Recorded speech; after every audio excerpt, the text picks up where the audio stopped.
Hi, and welcome back to Joe's DIY. I have a very interesting item to show today. This is something that I picked up at one of my thrift store excursions. You can see that by the amount of money that I paid for it, it's about $10. So I got this computer. It's an old HP Pavilion. I believe it's a 6636. This is a model that's very similar to another PC that my very first PC that I ever bought, which was also a Pentium 3, but this is a Celeron. This is a computer that when I saw, I knew I had to get because it looks so much like my old original HP Pavilion. So I ended up picking it up, and I thought it would be an interesting video to shoot. The speakers I bought separately. They were about $5 for the pair.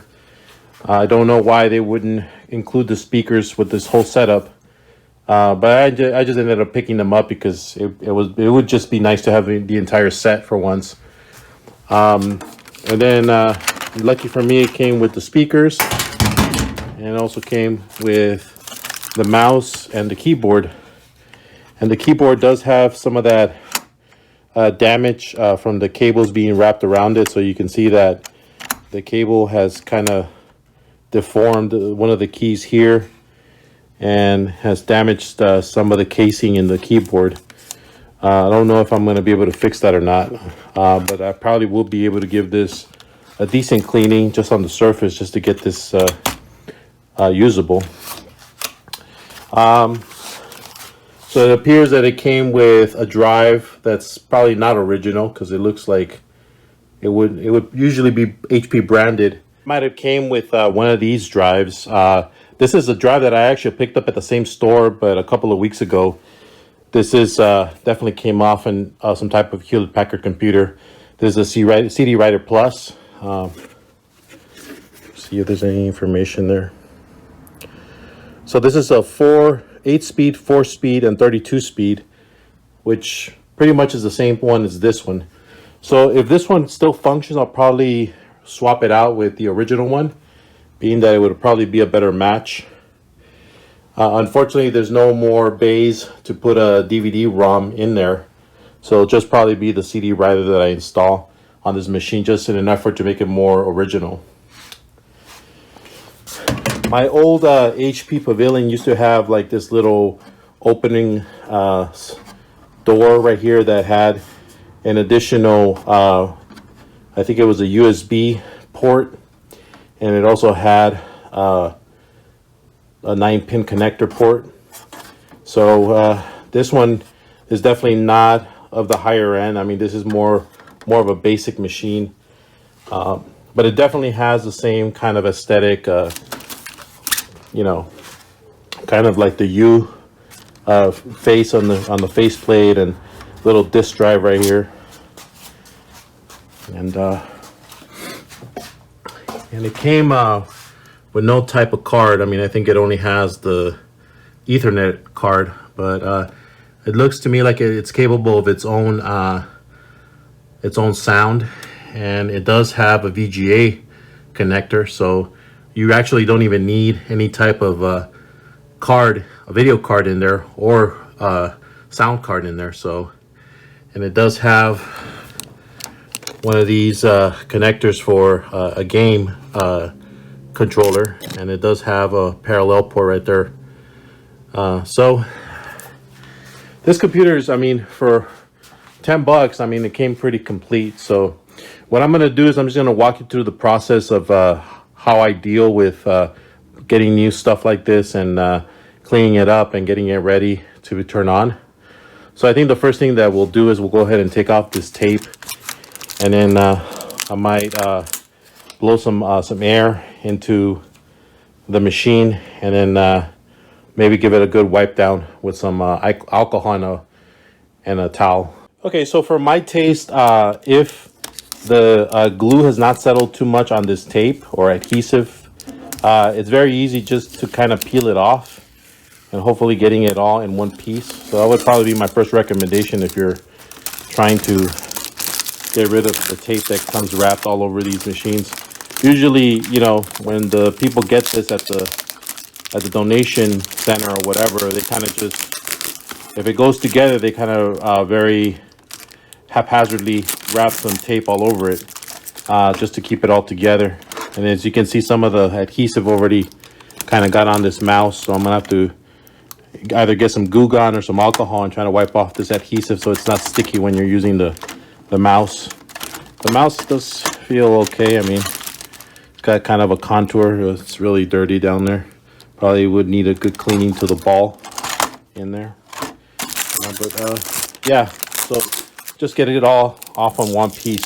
So that's what I'm gonna do right now. Okay, so I managed to get the keyboard off and the mouse off. So now we just have the tower. So the tower, no surprises here. I do have to say that my original computer, wow, look at this. My original computer used to have like a little door at the top that you can stick on, kind of like a CD spool that you could put on here, and then you can close and you can keep your installed disk in there. That was kind of a neat feature of my old PC that was basically this type of model. But this one does not come with that, so it's pretty plain at the top. This evidently has had some cords wrapped on it because of the carve into the actual plastic that this thing has. This is usually happens because people wrap their cables around a PC or some plastic, and over time, I guess the chemical reaction from the cable shielding onto the plastic from a PC will cause this kind of damage. So it's probably a good idea that if you're gonna have your cables or do some cable management, you wrap up your cables without putting it here or close to the plastic. So what I'm gonna do right now is I'm gonna go ahead and open the side panel. I'm gonna try to figure out where that opening is, and hopefully we can get some exposure and we can kind of see how dirty it might be from the inside, because this looks like it's probably been in storage for a very long time. So looking at the machine carefully, I noticed that there's a screw here, a screw there, a screw there, and I see that this panel is just one whole sheet of metal, kind of like shaped like that on the back. So what I'm thinking is you probably have to undo these screws and probably just pull the whole thing out from the back, and hopefully we'll get some exposure here. I do notice that the power supply is here, so there'll be some room here to open it and kind of see what it looks like from the inside. So I'm going to go ahead and get these screws off, and hopefully I can pull this part out. All right, so I checked the bottom and there doesn't seem to be any screws underneath this case. So I'm going to go ahead and try to see if I can pull this out. And yeah, luckily it does just come out like that. I can get it. Looks like it just came out like that. Okay, so that part is out completely. You can kind of see this is kind of like a very unique way of putting a PC together, but I'm sure computers of this era probably had the same kind of case.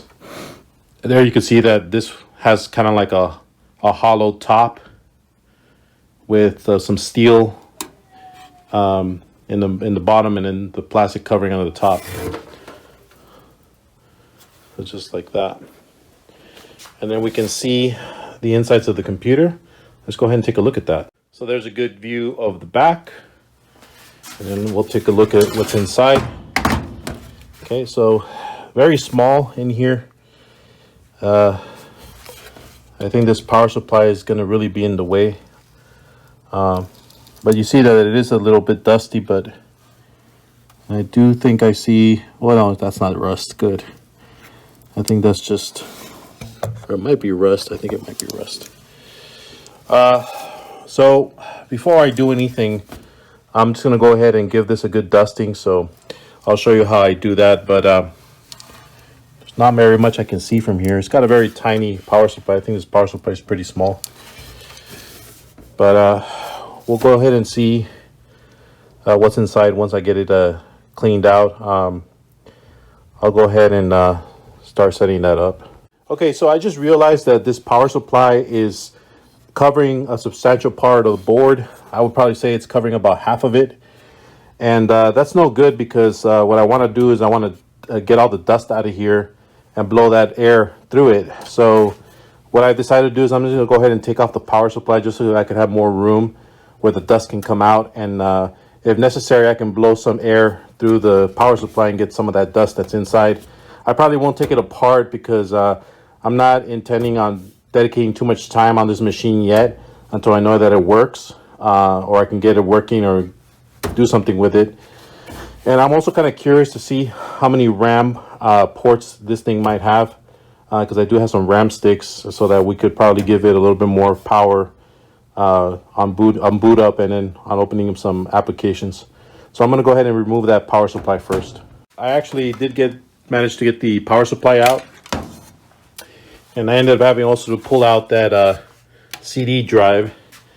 But I found out that from the other side you could actually unscrew some screws that were there, and some on the actual back of the case, like right there. Okay, and those were holding up a separate panel that has the motherboard right on it. So I thought that was pretty interesting. Okay, so we have it out in the open. So now I was able to remove that connector, and it has another connector there. These are the RAM memory sticks. Let me see if I can pull them out.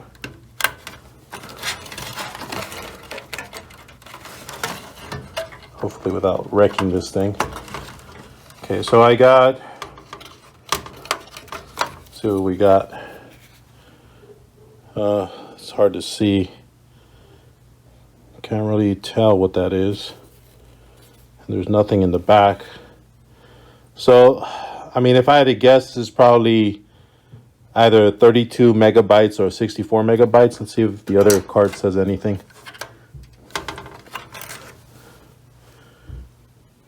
Okay, this one says 128. So this other one might be 128. So this might have about 256 megabytes already on there. So I'll probably leave these cards in there because I don't think I have. I think I do have one stick that's 256. So I might put that in there along with this one. Let me see. This is a PC100. Let me see if the other one's PC100. So I'll probably stick it in there. But as you can see, it only has 2 slots. So I think at the most we might be able to push this up to 512 megabytes RAM memory. As far as the inside of the computer, I mean, it doesn't actually look too bad. I was expecting more dust because this probably looked like it was in storage for a while. So that's not too bad. And then you can see the hard drive right there. I'll pull that out in a second to see what kind of hard drive it is. What I'm going to do right now is I'm going to blow some hot air. I mean, just some air from an air compressor and see if I can get out all the dust that's in this fan right here. And anywhere else on the board. Hopefully shoot some air underneath the board since we're able to access that, luckily. So I'm going to go ahead and show how to do that now. Okay, so here's my compressor. I got this at Harbor Freight probably about 2 years ago. Works really well. You know, it's not a huge one, but I think it's powerful enough to do these type of jobs and putting air on the tires of the family car. Anyways, I also brought the CD drive just to kind of give it a good dusting. I'm going to try and see if I can get this to work. If this one is faulty, I'll just put in the original one that came, but I just kind of wanted to make it look more original. So I brought this. So usually what I'll do is I got one of these little air attachments. Let me see if I can put it in the camera. So I usually got one of these little air attachments that works really well to just blow some air into anything. It's got a good pressure there. So what I usually do is I just clean the board, just kind of spray the air as much as I can to get all the dust out and out of the case. So you obviously want to do it in a ventilated place. This is outside, so I'm not really too worried about getting dust on anything. And if anything, I'll just blow it the opposite way. So I will go ahead and get that done right now. It's just a matter of just doing like that. And that really cleans everything really fast without having to brush anything off. Obviously, you don't want to put the air in any particular spot because you might actually break something or blow something because this is really strong. But if you kind of just casually spray it around, It'll just blow off any dust that's caked in any part of the board. So I'm going to go ahead and get that done right now, and then we'll start reassembling once I get everything dusted off. Okay, so here is the board as clean as I could get it. The CPU was a little bit difficult because I had to blow into these little vents and into the fan, but I mean, more or less it's clean. It's not super clean. Still a little dusty in that area, but I'm not going to be too worried about it because I'm not even sure if this works or not. So just going to leave it like that. But the rest of the board is pretty clean. There was actually not a lot of dust in here. I think if anything, most of the dust was inside this power supply with this fan, which I also managed to blow some air into it, and now it's almost like new. This is a tiny little power supply. I mean, it almost entirely fits in the palm of my hand. 100-watt rating, so it's not a super powerful power supply, but I think to power up this board and a CD drive and a diskette drive, I probably is sufficient enough. So all right, so what I'm going to do is I'm going to start reassembling, and hopefully we get to find out what's inside this hard drive. For now, at least, I'm not going to pull out the hard drive, but I will show you how many gigabytes it is. It says here that it's about 13 gigabytes, so it's a pretty old hard drive. If it has 13 gigabytes, it would probably make sense because Windows 98 SE only requires about 8 gigabytes or something of install room. So this drive would do the job just fine. There is something that I want to try later on. I do have this guy right here. It's not really a solid state drive. Well, it is sort of a solid state drive, but it's more of a, this is called a MSATA drive. So I have this little case that's more or less like a converter that converts it over to IDE. So the original plan for this was I was going to put it in one of my laptops, but the laptop would not read the MSATA card. So I ended up holding on to the case and the MSATA for a future project. And now I know that I could probably try to use it on here just to see how well it works, or if it'll even install an OS in there. So let's go ahead and start finishing this up. Okay, so although the memory sticks that this machine already had probably work just fine, I'm just going to go ahead and replace them with some other memory sticks. This is a 256 and 128, which should be just a little bit under 512 megabytes. Yeah, I'm going to go ahead and just put that in there. And I'm going to just put these aside, just that they look a little too unsightly for my taste, and I think these just look newer, so I will put these in, and then hopefully it powers up. If there's any kind of problem, then I'll just pull them out and just put the original memory sticks. And just making some considerations from my last build, I noticed that this 24 or 20 pin connector had its cables all spread out, kind of all over the place. So what I decided to do is, taking a page from the last build, I decided to put some zip ties to kind of just keep it a little bit tight in together, and that way we could also avoid having any of these connectors pop out. Not that they would, because I think this is a pretty decent made power supply plug. I still don't want to risk it if it's not really needed. If it doesn't really need me to risk it, I'm okay with just using 2 zip ties to kind of tidy this up. So this will go here, and then we also have a smaller 4-pin connector. Well, this is actually a 3-pin connector that also powers the board, so I'm going to go ahead and plug that in there. So we'll go ahead and get that set up. Okay, so it looks like the HP Pavilion is mostly assembled. I would probably say it's about 90% assembled. There's the CD-ROM drive, CD writer that I went ahead and installed. It kind of fits better with the scheme, although this little panel here is a little bit more faded.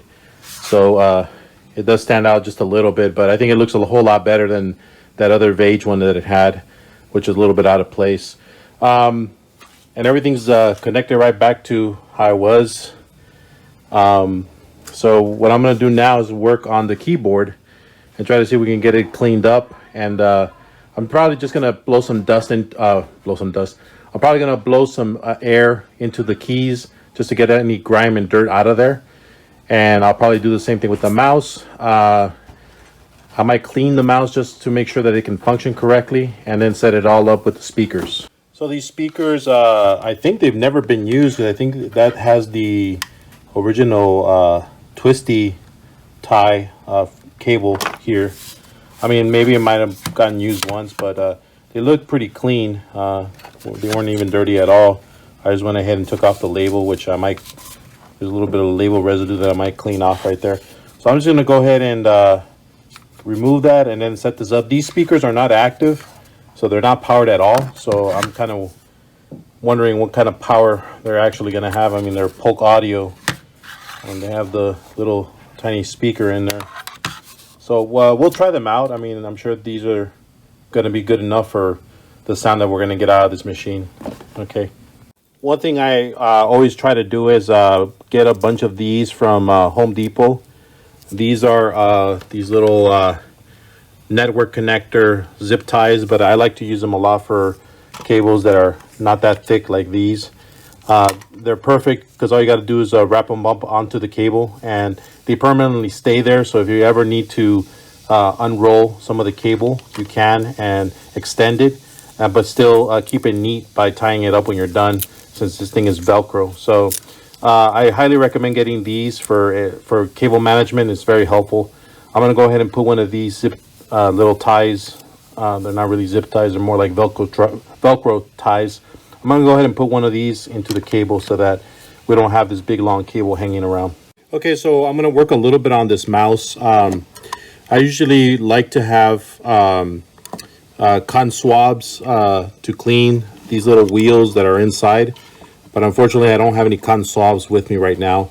So what I'm going to use, I'm just going to use my rag, and I'm going to try to bundle up a little bit of this cloth and try to get in there and kind of scrub away all that grime and dirt that's in there with some isopropyl alcohol. And then I'll clean the mouse with other type of alcohol. So the inside parts I'll probably use 100%, or not 100%, but about, what is this? 91% isopropyl. But for cleaning the cover of the mouse and the plastics, I'll probably just use my mixture of 50-50, just because I don't want it to stain. So I found that if I use the 91%, it sometimes stains the plastic, which is not something that I want. So I'm just going to go ahead and just use 50-50 solution, and that way it'll just clean and disinfect pretty much all this grime that's on the plastic. So let's go ahead and do that now. Okay, so as you can see, I've already cleaned one of the wheels. This just took me a couple of pass arounds with that with this cloth that I'm using. Just some little bit of isopropyl alcohol, but I was able to get this wheel completely white again. It used to look, well, there's no other wheel here, but it was very grimy, kind of like this black one right here. So I'm gonna go ahead and clean out the black ones now, so that hopefully the wheel is not so grimy, and this other wheel is also not so grimy. And then we can go ahead and start cleaning up the ball and reassembling this mouse. I'll also probably clean the surface right before I completely reassemble it. Okay, before I completely finish cleaning this, I think I wanted to show this before I figure out a way to remove all this stain. I don't know what this is. It's gross looking. It almost looks kind of like gum, but it is very sticky and it won't come off. So I'm probably going to try to use some Goo Gone.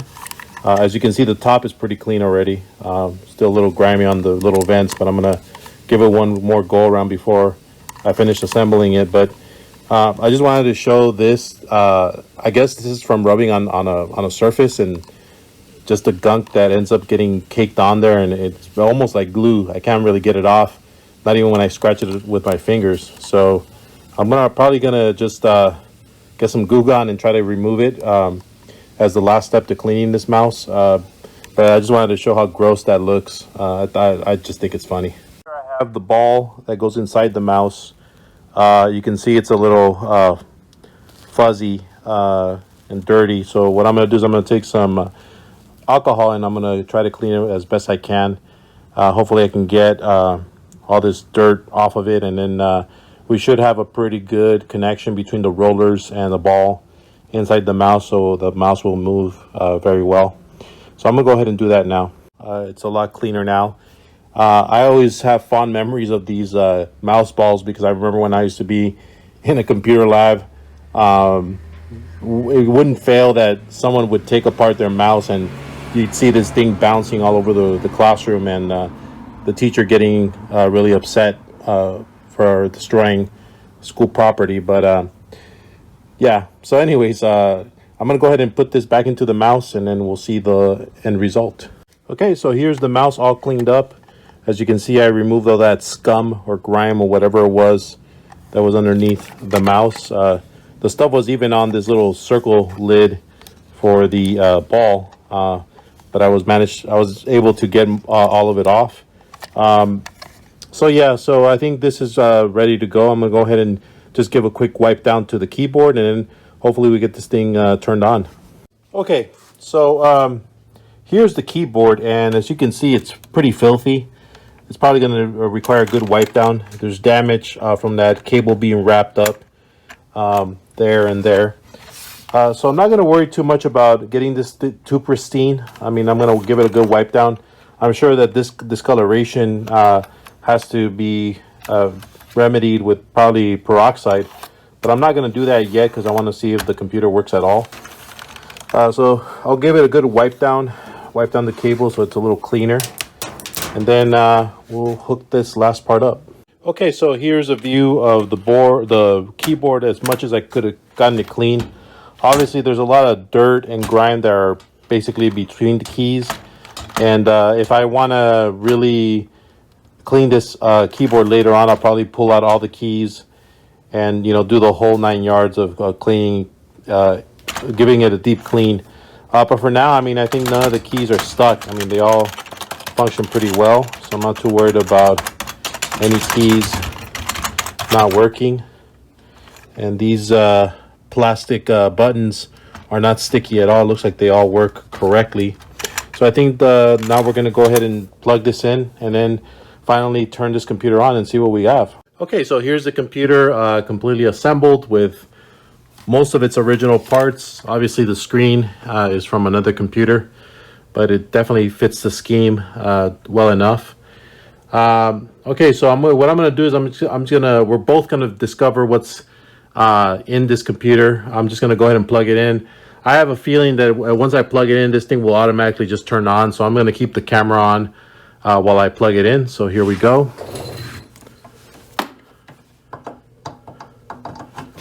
Okay. And just like I suspected, this thing automatically just turns on. So there's the light right there. And then, yep, we're getting the Hewlett-Packard BIOS. See if it boots up to anything.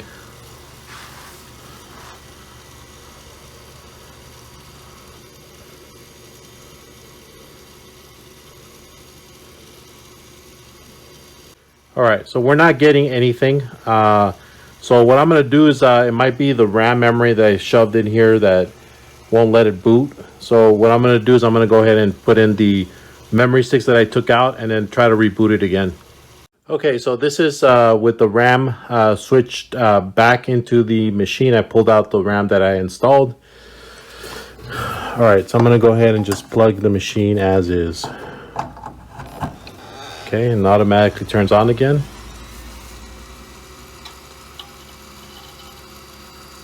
Okay, we get the BIOS screen.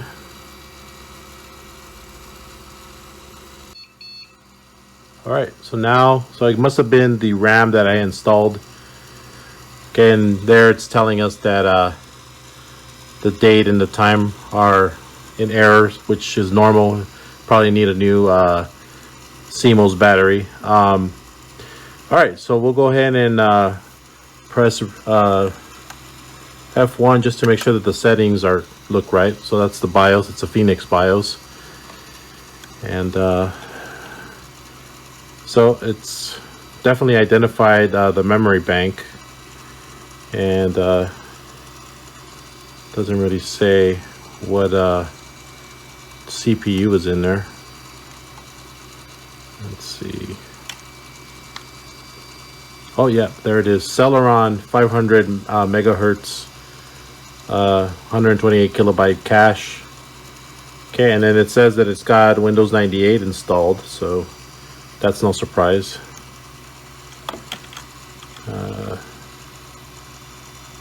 Okay.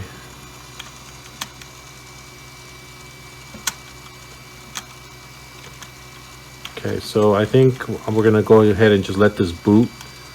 So I'm gonna press F10 to exit. Okay, it looks like that exit button is not working. Okay, let's try F10. Yeah, that worked. Okay, so let's go ahead with no, because I don't want to mess with anything right now. And okay, F10. Okay, let's see if we get a boot up for Windows 98. So it's definitely those RAM cards that were not working correctly. So see it boot. So there it's booting up Windows XP.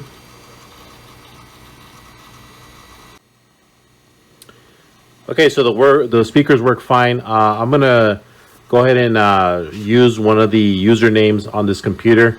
I don't want to show too much because honestly, this is someone else's stuff that's in this computer. But as you can see, I mean, it does have Windows XP here. And I'm just gonna go over to one of the user profiles. I tried getting into just a neutral one, but they all seem to have passwords except for this one. So let's go ahead and have a look at it booting up.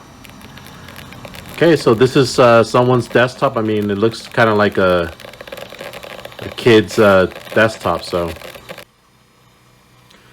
okay, so I kind of figured out why the speakers were making that noise. They weren't plugged in all the way, so the speakers are fine.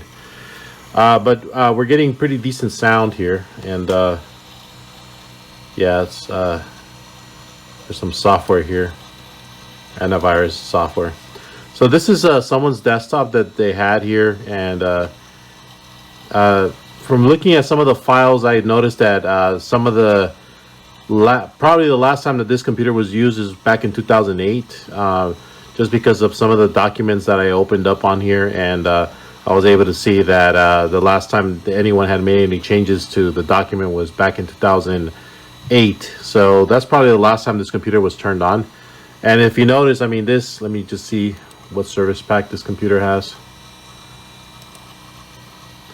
So we go into the properties of the computer, we can see very clearly. Let's see. It's probably going to be a second here. This is version 2002 Service Pack 2 of Windows XP. So I don't know if they chose to use this version of XP because of this would probably be slow enough to be able to handle such a low amount of RAM and such a slow processor. But it seems to me that that's what they chose, and it works okay. I mean, I tried opening up some of the documents, and it didn't have any problems opening it. And I'm sure that you could try to log into the internet, possibly, if you were able to figure out a way to get a good browser to work. Obviously, I'm not going to try that because what I'm going to do is I'm probably going to just yank this hard drive out and put in the MSATA, and we'll see if we can install Windows 98 SE, which is the software that this machine should have had. I mean, it should have actually had, let me see, Windows 98, but I'm not going to install Windows 98 on this because it probably won't. It will have problems with the driver, so I'll probably just use SE as I've done with my other machines. Okay, so this just shows that the computer works.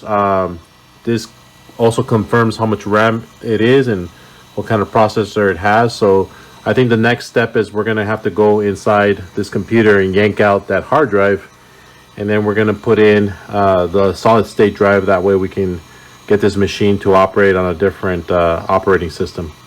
All right, I'm going to go ahead and shut it down. Okay, so we've taken out the Seagate hard drive that was in there, only 13 gigabytes. Just some information about the speeds of this drive. I mean, it looks like a pretty old drive. I don't see a date here precisely. Yep, no date. And that's the back. Okay, so what we're gonna do is I'm gonna swap this out. I'm gonna put the MSATA disk in there, and hopefully we can go ahead and install Windows 98 SE, and we'll do that next. Okay, so what I have here is the MSATA case with the MSATA hard drive inside of it, or solid state drive inside of it, and I have it attached to this converter. Now this converter I used to use to convert a laptop hard drive to 5.25 or 3.25 inch hard drive, but now I'm going to go ahead and try to use this to connect to the computer and install Windows 98 here. I don't have a mounting bracket for this yet, so for the time being I'm just going to leave it hanging there, but it will be powered up the same way that you would power up any other hard drive. You'll get the ID cable there and the power connector there, and we'll see some lights for when it starts being read. So hopefully this whole thing works out, and that way I can get rid of that other hard drive and not need to kind of scour the internet for a larger RAM stick. So let's go ahead and set that up now. So there is the setup. I'm not sure by default this is set up on cable select. It doesn't really say, because I've tried looking around the little attachment, but if everything works out right, I mean, it should recognize it and then treat it like a cable select or a slave. So because the CD player is already set up as a master, so let's go ahead and turn on the machine and see if we can get Windows 98 installed here. Okay, so it looks like it did identify the MSATA solid state drive. So, and of course the CMOS is bad because I have not put in a new battery yet. So let's see if we can do F1 for setup. Okay, so as you can see, I have Windows 98 formatting this new MSATA disk. So I'm gonna leave it formatting for a little while, and then we'll wait for it to boot up with the installation process. Okay, so it looks like the disk has finished formatting, so we're gonna go ahead and press enter to continue. That should give us that final check, which goes relatively quick because this solid state drive works pretty quickly.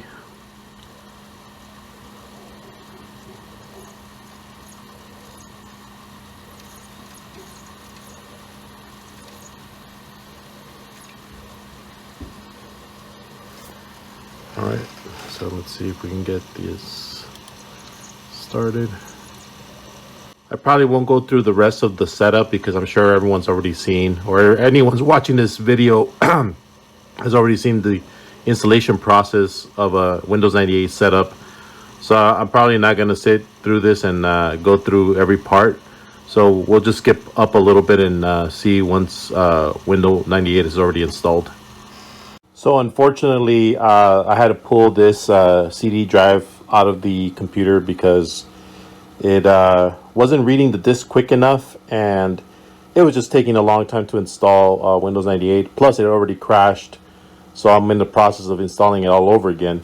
But its replacement is basically from the same set. It's just it's the DVD drive. Of course, I would have preferred for it to have the HP branding on it, but it doesn't have it. But it's fine. I mean, as long as the CD or DVD ROM player works well enough, I'm sure I'll make do. And it still looks okay. I mean, it doesn't look too far off from the color scheme. So anyways, I'm going to try to install Windows 98 one more time. Hopefully it doesn't crash. And hopefully we'll have some footage of it loading up some DOS games. All right, so it looks like we got Windows 98 installed, but there's a problem. There's no sound in here, and I probably will have to go online and get all the drivers, which is usually the problem with Windows 98 and any other OS that's a little older, and you have to kind of dig up and try to find some drivers. But the good thing is that after watching Adrian's digital basement a couple of days ago with the Blender PC, He put up this really good link on the unknown drivers, so I went online and downloaded the app, and here it is. So let me see. So I'm gonna go ahead and run that unknown driver app. Okay, and it'll gather up all the information I need. I'll probably just need to go online and see if I can find information about this chipset right here and download all the drivers for it. So it says here that it's got a chipset, graphics controller, okay, D-Link Ethernet controller, and then okay, so I probably need to get AC97 on there. So I can get all these apps. That's really not a problem. I'll probably go upstairs to my computer and upload all these drivers, and then come back and try to install them all on Windows 98 SE. So that's what I'm going to do next. Okay, so we finally have come to the conclusion of setting Windows 98 SE completely. As you can see, I was able to install the graphic drivers. And unfortunately, I was not successful in installing the onboard sound. So I ended up installing this Mad Dog. I don't know exactly what model it is. But this is a decent card. I took this out of another PC. But it works well. And I have that hooked up right now.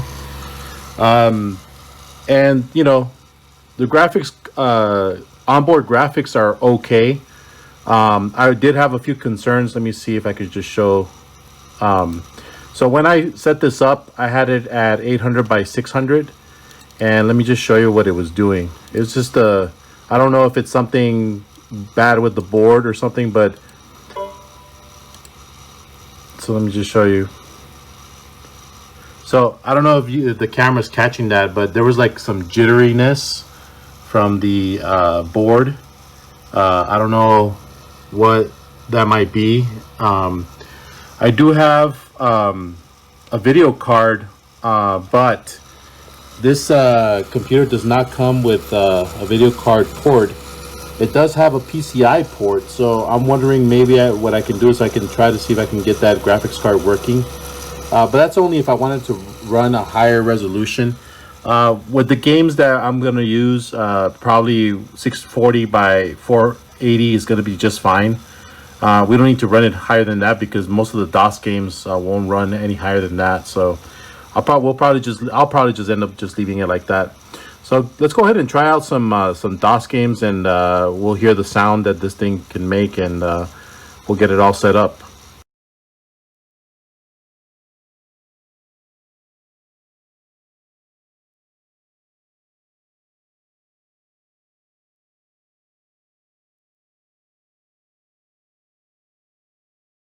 Okay, so at first I was not getting any sound on any of the DOS games that I tried out with the sound card. So I pulled out the sound card and I did some digging, and I finally found what the problem was. Basically, let me see if I can go. I found online that what I should be doing the whole time was to go to this control panel and actually go over to the system folder. Let me see, the system app. Okay, at my device manager. And as I went down, I finally found what the problem was. And the problem was that I did not have the drivers for this Crystal WDM audio codec. So what I ended up doing is I found the codec for this, managed to update the driver, and finally was able to sort out the problem with this sound. So I finally got the sound off the stock board. So finally that problem is I found a solution. I went ahead and tested the DOS games. They have the sound, they work very smoothly. So what I've done now is I'm ready basically to put the shell back on. But for the time being, I did order a bracket for one of those laptop mounts for a desktop conversion. So what I'm gonna do is I just put like a little bit of let me see if I can get the tape out. I bought this double-sided sticky tape, and I also put in some painter's tape, just this stuff right here. And I ended up taping the bottom of the case with some of this blue tape, and I just mounted the double-sided sticky tape on the hard drive. So that would be the temporary mounting place of the computer hard drive. It's not really a hard drive. I'm sorry. It's a solid-state drive in MSATA form, I guess. I did try to install Windows XP, but it was a total nightmare. I was this close to giving up on this project. I'll tell you the truth. I installed XP on here, and it just was glacial. Just did not work. I tried running the DOS box to emulate DOS, and it was just very, very slow. But luckily, I was able to get Windows 98 working, fully functional. I even went ahead and installed a new video card. I don't know if you can see it right there. It's just a NVIDIA TNT2, and this was probably the only PCI video card that I had, and it fit perfectly, and no problems there anymore. The video is at 800 by 600, and it's displaying 16 colors, but in high resolution, I guess. And it looks beautiful. It looks great for being a Windows 98. So now what I'm going to do is I'm just going to put in the shell and fire this thing up so we can see some gameplay. Okay, so I got the machine fully assembled, and it is a glorious sight, especially because it's taken me days to try to get this thing to run. But it's finally ready to go. So I got the original keyboard and mouse and these nice matching Polk audio speakers. I'm gonna go ahead and open up the computer and open up my games. So I'll go ahead and try out Doom, because that's everyone's favorite. Okay. The sound of these speakers isn't too bad. Obviously, you can pretty much put better speakers here and you probably get a better sound. But the graphic here is very smooth. I'm sure the SSD helps a lot. As you can see, that boot up was pretty instant. So you can see that it's playing very well. I can even turn the volume down a little bit.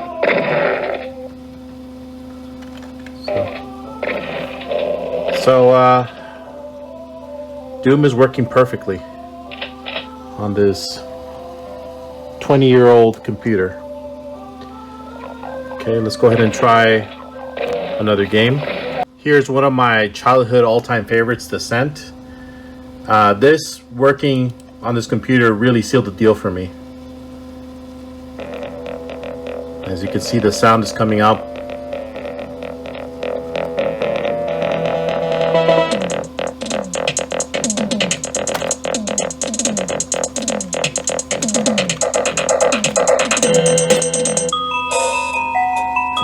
Working very smoothly,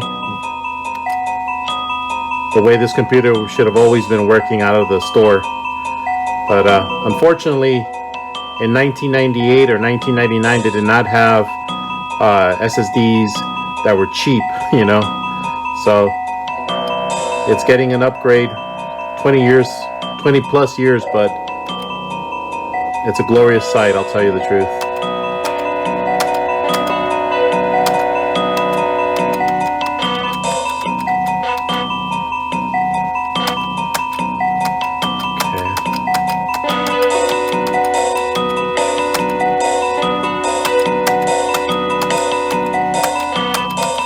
A lot of dialogue here, trying to skip over some of it.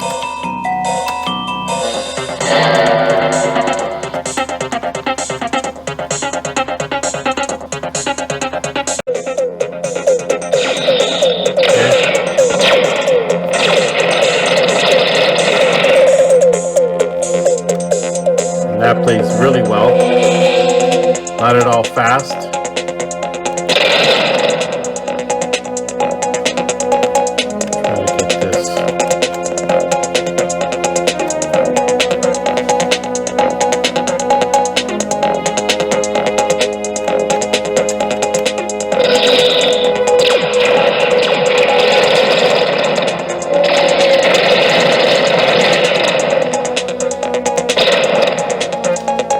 little hard playing one-handed, but I will definitely be playing this.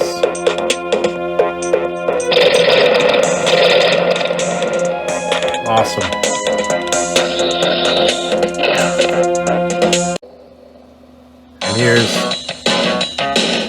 And here's another all-time favorite. Gotta turn down the volume a little bit. Absolutely.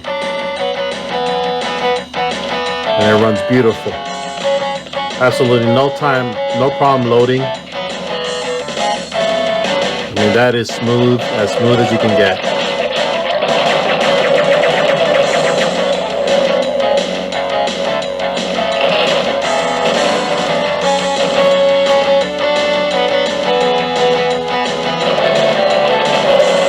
It's unbelievable too, because this thing is only running on 256 megabytes of RAM, and it plays super smooth, no delay. It's working great. Amazing. Okay, so one last thing I had to try just to make this whole journey come full circle. I went ahead and got my KDS monitor, and as you can see, I mean, it looks better than it did on the LCD. This is 100% coming full circle for this machine, playing it on an actual monitor, an actual CRT monitor. Let's just give it the sound so we can just have some sound samples. And see that's looking.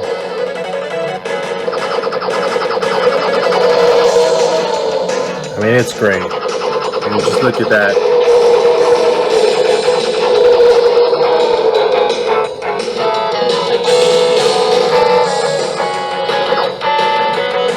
I mean, you gotta love this.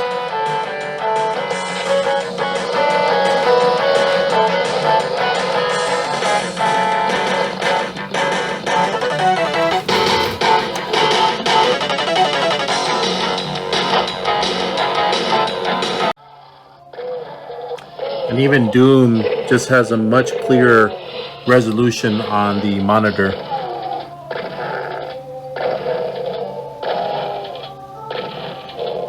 Yeah, I think it's great. I think it even plays better on that. All right, so here are my thoughts. Yesterday I was ready to throw in the towel, but I did not give up. I tried another way of trying to handle that sound situation. I finally got this machine to work. Was it worth it? Yes, I guess for me, yeah, especially because of all the time I had spent already trying to figure this out. Yes, it was worth it for me. Now, would it be worth it for someone else trying to do the same thing? I'm not sure. This process of trying to get, a 20+ year desktop computer working, it really takes a while for you to get it to work sometimes, especially if you don't have access to the drivers. What would have been nice is to have the original install disk, but that's a luxury these days, especially when these machines are over 20 years old. But I am very happy with the results. I think the MSATA hard drive or solid state drive works great with a machine with running on such little RAM. I don't think that I'll need to do anything else to this machine except install maybe some more games and see how well it handles non-DOS games. But I'm very content with the results. I will probably hold on to this machine just because of the sentimental value. And there is a few things that still need to be tweaked. The power supply is on its last leg. I don't think it's normal for it to stay on even when you shut down the machine. So it's just a matter of time before I have to, go on eBay or wherever and try to find a power supply of the same size. I think that's probably going to be the hardest part, trying to find a power supply that's small. But hopefully I can find one, and that'll be making this thing practically new again. I mean, this keyboard probably needs to be taken apart and cleaned. I will probably eventually do that. But I'm just gonna leave it like that for now. The mouse, I mean, is pretty much close to pristine, especially after that really good cleaning that I gave it. These speakers will probably not be the ones I use. I mean, I think the sound is pretty good, the onboard at least. But I'm thinking that I'm probably gonna just mount something a little bit better, probably the ones that I use with the Gateway Essential. So anyways, it is a real high just to get this thing working again and functional. Yeah, it took a long time, and I'm not sure if everyone would be happy trying to take on something like this. But I'm glad that as a viewer you'll be able to appreciate all the work that I did. Anyways, thank you again for joining Joel's DIY, and I wish everyone a happy holiday and a happy Christmas and a happy New Year. And I'm not sure if I'll be able to put up more videos before the end of the year, but I think this video is a good thing that I ended the year with a bang, sort of, so to speak, trying to get this thing to work. But thank you for joining me today, and thank you for all my new subscribers, and have a wonderful holiday. Take care. Bye-bye.